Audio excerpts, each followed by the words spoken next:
All right, college football fans. So today we're going to talk about the playoff.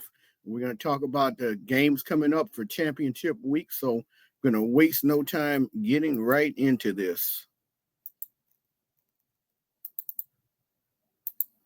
All right, so what this is the college football teams' projected chances according to ESPN for making the playoff. So these teams we're pretty much in, and then we'll go to some teams that's fighting to get in. So we're looking at right now. So we already know the number one overall seed is Oregon. If they lose to Penn State, they probably won't be anymore, but they are locked in. It says greater than 99, which basically is 100. There's nothing that can happen in that game against Penn State. They had an undefeated season. It wouldn't matter if Penn State won by 100 points, which they won't. Oregon's locked in. So you got a bunch of other teams that's locked in. It's saying pretty much 7 teams or 8 teams are pretty much locked in 99+% chance. Oregon, obviously, number 2 seed here, number 1 seed. Number 2 seed is Texas. And Texas has a game, of course, in the SEC title game against Georgia. They can lose that game. They're still going to the playoffs. So they're pretty much locked in. Their opponent, Georgia, they're also locked in. So 99+% chance. Penn State, they're in the Big Ten title game as well. They play Oregon. They're locked in no matter what happens. Oregon could beat them by 100 points, but they're going to the playoffs. So you got the 2 teams in the SEC championship and the 2 teams in the Big Ten championship locked in. No question. Tennessee, not in the conference championship game, also locked in. 99+% chance. They're not going to lose, obviously, because they're not playing. They're locked in right now. I believe they're the 8 seed. Ohio State's locked in. They're not playing this week, but they're locked in as well. And they're right now still a 5th seed, I do believe. I have to look at it to see. I believe they're still a 5th seed, but they're locked in. Notre Dame's locked in. They got no more games left.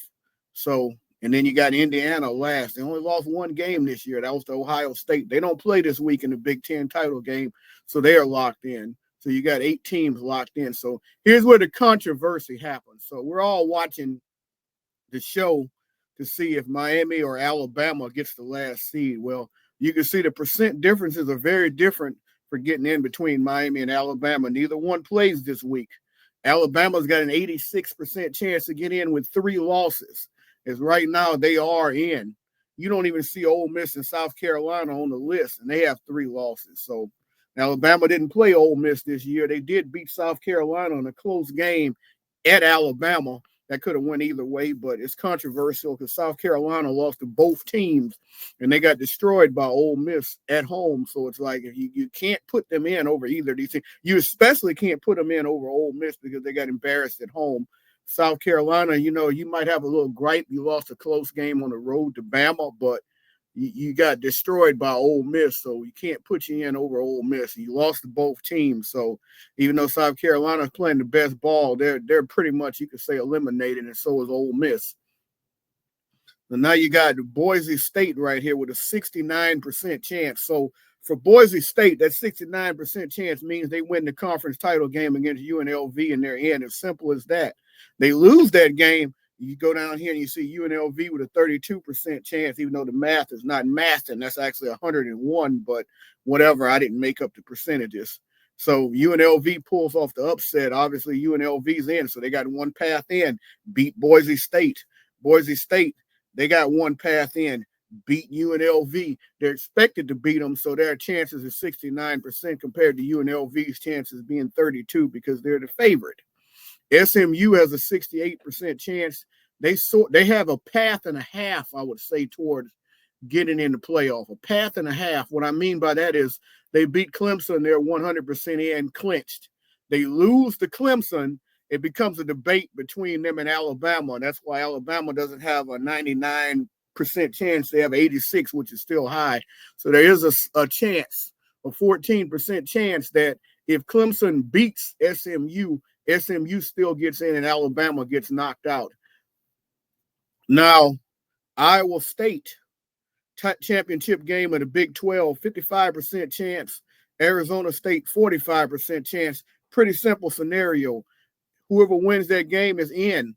They're saying Iowa State has a slight edge, 55% chance to win. Arizona State, 45% chance. That's basically what they're saying, because the winner's in and the loser is 100% out.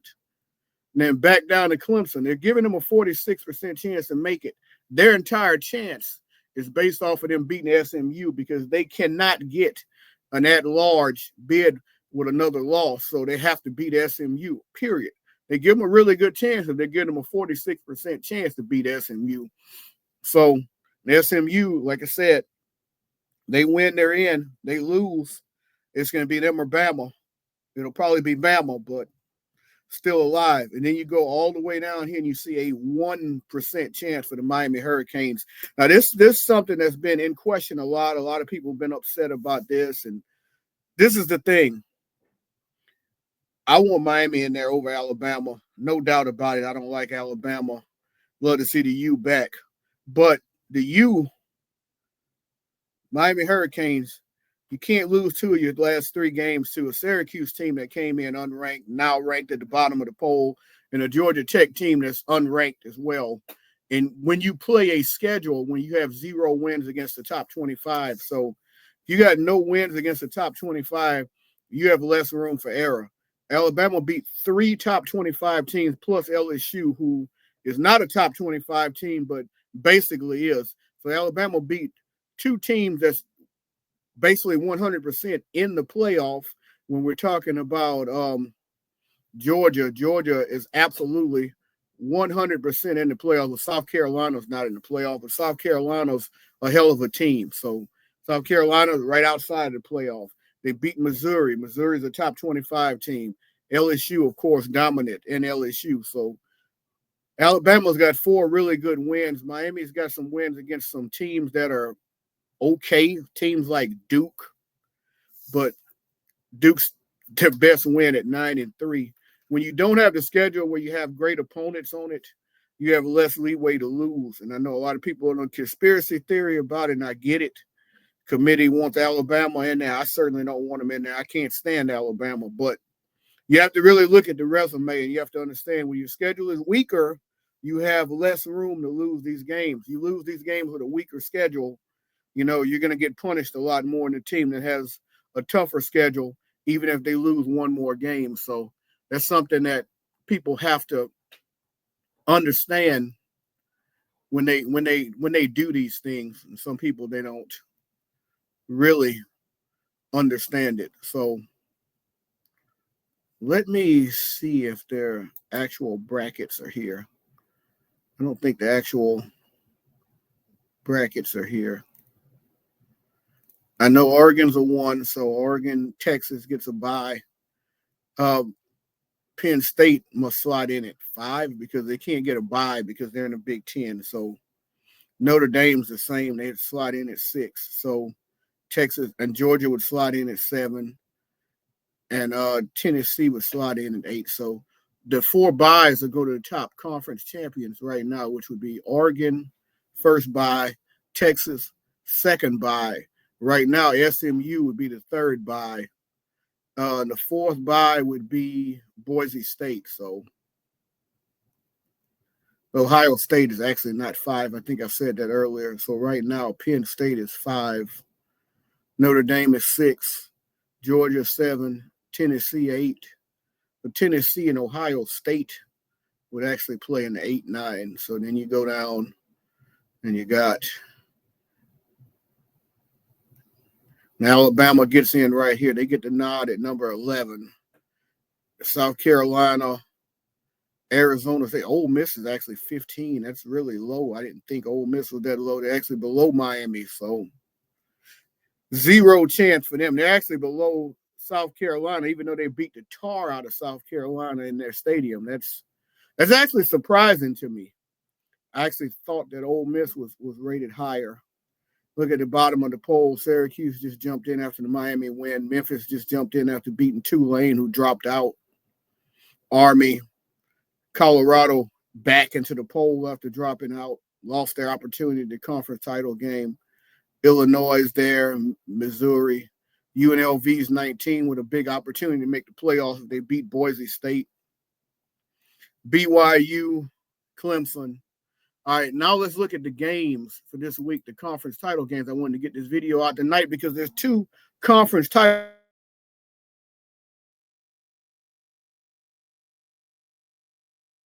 are going on the road to Albertson Stadium in Boise, Idaho for the Mountain West Championship. Boise State's a 4.5-point favorite.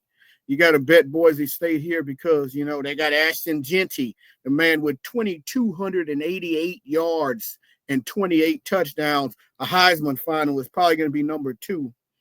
So you got to go Boise State here. I think this game is going to be a really close game. No one's running away with this one. You got Tulane versus Army in a game for the American Athletic Conference. Tulane was on the bubble for making the playoffs. They had to beat Memphis last week. They didn't. Had Tulane won that game, they're really on the bubble. Say UNLV beats Boise State. Tulane was going instead of UNLV. So, but they lost that game to Memphis, making UNLV Boise State the game to get in the playoff. Tulane's a 5-point favorite. Army's 10-1. We saw Army when they finally played competition in Notre Dame and they got throttled. That game's at West Point, so it's a home game for Army. Tulane would like to bounce back, get to 10 wins going into the bowl, but I didn't like the way the Green Wave looked last week against Memphis. You give me 5 points here, I'll take Army. I think it's a close game. Tulane may win by a field goal. We go to Saturday games. We go to the Dr. Pepper Big 12 Championship. Arizona State, a 1.5-point favorite over Iowa State. The Battle of the States, 15 versus 16. I like the way Arizona State's playing lately. I think they win this game. They cover the 1.5. I think they win by a touchdown. The Texas Longhorns taking on the Georgia Bulldogs. Texas a 2.5-point favorite here. Revenge game. Georgia spanked them around pretty good in Austin. And this time, Texas gets to go to Mercedes-Benz Stadium in Georgia Bulldog territory. I think the Longhorns get their payback in this game. And the Longhorns, they had a weak SEC schedule. They had the weakest schedule in the SEC this year. They did not play the best competition aside from Georgia. It happens. I mean, when you have 16 teams in the conference, all schedules aren't created equal. So I like Texas, though, in this game. I think it's a payback game. I think they go out there and show up. I think Carson Beck screws up because he's not been good or consistent all year for Georgia. Now we go to the Big Ten championship game, which is going to be played at Lucas Oil Stadium in Indianapolis, the house that Peyton Manning built. Oregon. I really want to see Ohio State rematch. That would have been a fun game, but Ohio State threw up all over themselves against Michigan. I like Oregon to cover 3.5 against Penn State. I just don't think Penn State's ready for Oregon. I think that game's a 10-plus point game. I like Oregon by double digits. I don't think they're going to just go out throttle them, but I think they'll win that game something to the effect of 27-17, 30-20. I think they'll win it going away. Clemson going on the road. Clemson, basically a home game against SMU in a Bank of America Stadium in Charlotte. This is the ACC championship game. SMU is a 2.5-point favorite here. SMU's had the better season. Clemson's got 3 losses on the year. I'm really torn in this game because a side of me wants to see SMU close this season out and win the ACC championship game. It's someone different, prove they belong and do their thing. But there's also a side of me that says, hey, if Clemson wins this game, there's a chance that Alabama doesn't make the playoffs. I don't want to see Alabama in the playoffs. So I'm kind of torn here as far as my rooting alliance goes. But I think SMU does win this game. I think they cover 2.5. Not saying it's going to be a blowout. I think it's going to be a 3 or 7-point game, but they've been better and more consistent, despite the fact that they've had a weak schedule, and that weak schedule is part of it. I mean, they have a similar type schedule to Miami. Both of those teams' biggest wins was against Duke. But I like SMU here. I think they win by a field goal or 7 points. So y'all let me know down in the comment section what y'all think about these games and y'all prediction. Can't wait to see these games and how they develop and who's going to the playoffs. So remember, as always, it's peace and football. And I'll see y'all later.